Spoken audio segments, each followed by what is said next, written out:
আজ থেকে প্রায় 3 বছর আগে সোনার দাম যা ছিল তার থেকে এখন মানে ডবলের থেকেও বেশি। 3 বছর আগে যদি বাড়ির মহিলারা যদি জানতে পারতো যে সোনার দাম এইভাবে বাড়তে চলেছে, তাহলে তো ঘরে যা পুঁজি আছে সেটা নিয়েও হয়তো সব কিনে রাখতো। তো সোনার দাম বাড়ার পিছনে কিন্তু প্রচুর কারণ আছে। সবথেকে মেন কারণ সেটা হচ্ছে ইন্টারন্যাশনালে যে এত চারিদিক যুদ্ধ চলছে, সেটা একটা কারণ হতে পারে। আর একটা কারণ হতে পারে, ভারত কিন্তু প্রচুর পরিমাণে বাইরের থেকেই সোনা কেনে। আমরা জানা ব্যবহার করি, ভারতে অতটা তৈরি হয় না, অতটা উৎপন্ন হয় না, বেশিরভাগটাই বাইরের থেকে আনতে হয়। কিন্তু এর মাঝে একটা সুখবর আমাদের পাওয়া গেছে, সেটা হলো একটা গোল্ড মাইনের সন্ধান পাওয়া গেছে। অন্ধ্রপ্রদেশে একটা প্লেস আছে, আমি এটা নিয়ে আজকে ভিডিও বানাচ্ছি, যে এই যে গোল্ড মাইন যেটা পাওয়া গেল, সেটার দরুন কি ভারতের সোনার দাম কি কমতে চলেছে? চলো, তা আজকে এটা নিয়েই ভিডিও করছি। তা প্রথমে যদি আমি বলি, এই যে গোল্ড মাইন যেটা পাওয়া গেছে, এইটা কিন্তু এই প্রথম ভারতের প্রথম প্রাইভেট গোল্ড মাইন হতে চলেছে। এর আগে যত গোল্ড মাইন পাওয়া গেছে সেগুলো কিন্তু ভারত সরকার নিজেই কিন্তু ওইগুলো খনন করতো এবং নিজের আন্ডারেই রাখতো। এইবার প্রথমবার কোনো গোল্ড মাইন যেটা কিন্তু প্রাইভেট সেক্টরকে দেওয়া হবে। এটা একটা বিশাল বড় গুরুত্বপূর্ণ একটা পদক্ষেপ হতে পারে, কারণ আমরা জানি প্রত্যেকেই যে সরকারি কাজ একটুখানি কোথাও না কোথাও একটু ধীর গতিতেই চলে, কিন্তু প্রাইভেট সেক্টরকে যখন এটা হাতে দেওয়া হবে, প্রাইভেট সেক্টর কিন্তু খুব দ্রুততর কিন্তু এই কাজটা করতে পারে, এটাই আশা করা হয় সবসময়। তো এই যে গোল্ড মাইনটা পাওয়া গেছে, এটা পাওয়া গেছে জোনাগিরিতে। আমি প্লেসটা দেখিয়ে দিচ্ছি তোমাদের। তো জোনাগিরিতে পাওয়া গেছে এই গোল্ড মাইনটা। এটা ডেভেলপ করছে জিওমাইসোর সার্ভিস ইন্ডিয়া প্রাইভেট লিমিটেড, এবং এর এর ব্যাকে আছে ডেকান গোল্ড মাইন। এটা আশা করা হচ্ছে 2026-এর মধ্যেই এর খনন কার্য চালু হয়ে যাবে। আমি তোমাদের প্লেসটা দেখিয়ে দিই, এই যে প্লেসটা কোথায় আছে, জোনাগিরি যে জায়গাটা, জোনাগিরি এই দেখো, অন্ধ্রপ্রদেশ এবং হাম্পি এর মিডিলে একটা প্লেস আছে জোনাগিরি, এইখানেই পাওয়া গেছে। আমরা যদি ঐতিহ্যপূর্ণভাবে যদি দেখি, ভারতের সোনার এত ডিমান্ড, এখানে কিন্তু সবথেকে গুরুত্বপূর্ণ একটা হয়ে যেতে পারে যে আমাদের ট্রেডিশনাল ওয়েতে কিন্তু মানে আমরা দেখি যে সোনার একটা গুরুত্ব প্রচুর। ভারতীয় মহিলারা প্রথম থেকেই একটা সোনার একটা ব্যবহার প্রচুর প্রচলিত ছিল। বিভিন্ন রকম টেম্পেলে সোনার ব্যবহার, কারেন্সিতে সোনার ব্যবহার, এটা আগের থেকেই ছিল। আমরা আগেও অনেক নাম শুনেছি, সেটা হচ্ছে কোলার গোল্ড ফিল্ড। আমরা যদি সাউথের মুভি দেখে থাকি তাহলে হয়তো এই নামটা খুবই আমরা পরিচিত। এনসেন্টের দিকে বেশিরভাগই যত গোল্ড মাইন পাওয়া গেছে সব কিন্তু বেশিরভাগ কর্ণাটক এরিয়ায়। জিওপলিটিক্যাল রূপে বলা যেতে পারে যে ওই দিকটাই বেশি গোল্ড পাওয়ার চান্সেসও বেশি।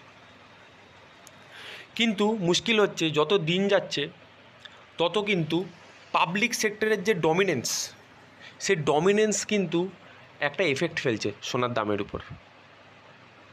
পাবলিক সেক্টর কোম্পানিরা যে গতিতে কাজ করছিল, সেই গতিতে অনেক মানে দেরি লাগছিল।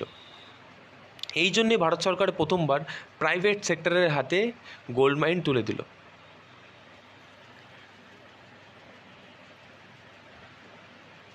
এইখানে যে জোনাগিরিতে যে গোল্ড মাইনটা পাওয়া গেছে, এইটা মনে করা হচ্ছে একটা কোথাও না কোথাও একটা প্রভাব ফেলবে ভারতীয় বাজারে।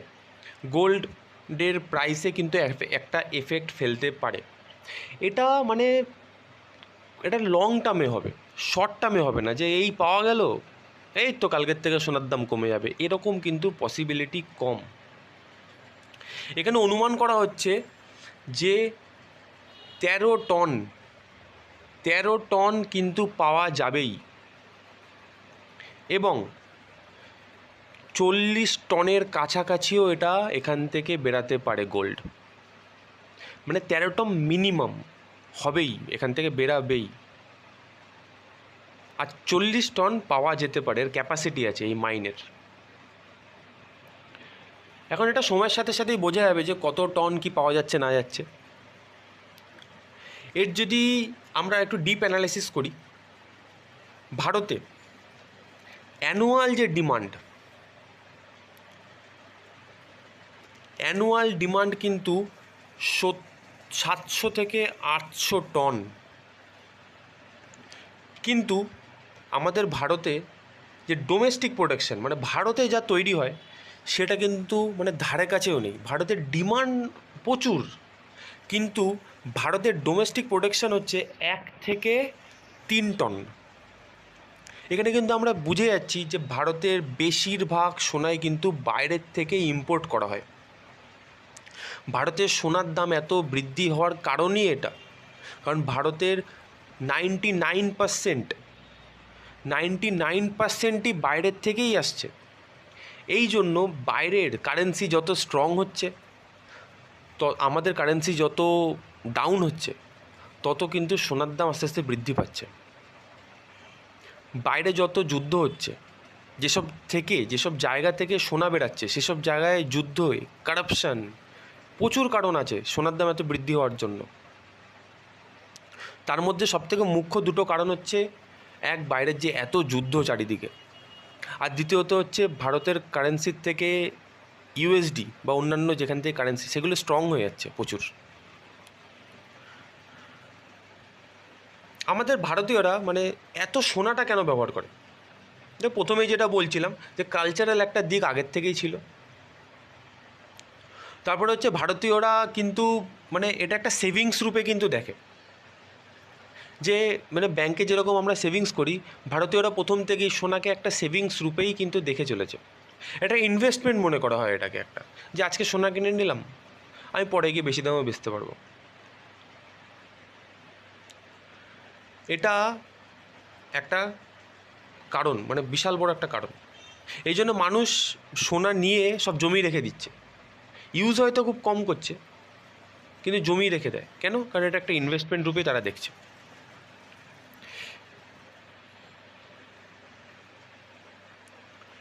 ইকোনমিক ইম্প্যাক্ট, এর ইকোনমিক ইম্প্যাক্ট কী পড়তে চলেছে? দেখো, ভারতে যে সোনা এই যে প্রাইভেট সেক্টরকে দেওয়া হয়েছে, এটা কিন্তু প্রথমেই বলি, এটা কিন্তু লং টার্মে একটা কাজ করবে, এটা কিন্তু শর্ট টার্মে কোনোভাবেই কাজ করবে না। আমরা কোনোভাবেই ভাবতে পারি না যে সোনার খনি পাওয়া গেছে মানেই যে 1 বছর 2 বছরের মধ্যে সোনার দাম একদম ডাউন হয়ে যাবে, এটা কিন্তু না। প্রথমেই যেটা আমরা দেখলাম, ভারতের কিন্তু বেশিরভাগটাই বাইরের থেকে আনা হচ্ছে সোনা। ভারতে খুব কম প্রোডাকশান হয়, খুব কম পাওয়া যায় ভারত থেকে।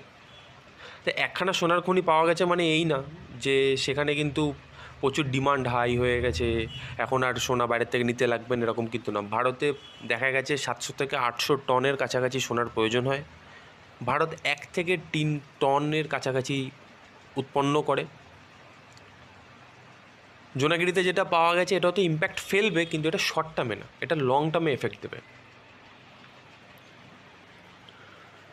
যদি গ্লোবাল প্রোডাকশানের দেখি, গ্লোবাল প্রোডাকশানে সব থেকে বেশি সোনা চায়নার থেকে আসে গ্লোবালে। তারপরে আছে অস্ট্রেলিয়া, তারপরে রাশিয়া। এখন ভারতের দিক যদি দেখি, ভারতের কিন্তু মাত্রা অনেক কম, প্রচুর কম।